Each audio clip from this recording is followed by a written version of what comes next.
Walk your fingertips a little forward, lift your heels, turn your heels in and your toes out. As you inhale, widen your knees, stretch your butt back and your heart forward.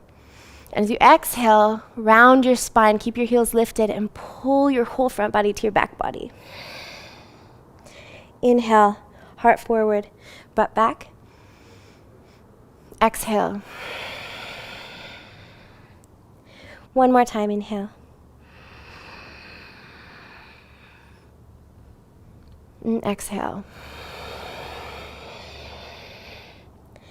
Heels down, feet parallel, hands to hips, navel to spine, rise up to stand. As you inhale, reach your arms up. And as you exhale, eagle eyes your arms, right arm under left arm. As you inhale, reach your elbows up. And as you exhale, dive all the way in.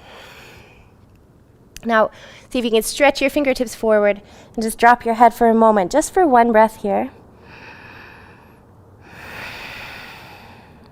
Now you're going to separate your hands and reach your left hand to your outer right shin and your right hand to your outer left shin. Your left arm's in front of your right arm. Now pull inward on your shins and inhale, stretch the crown of your head towards the center of the earth. Now as you exhale, you begin to lean towards the right, maybe bring your head under your left arm and gaze up towards the ceiling.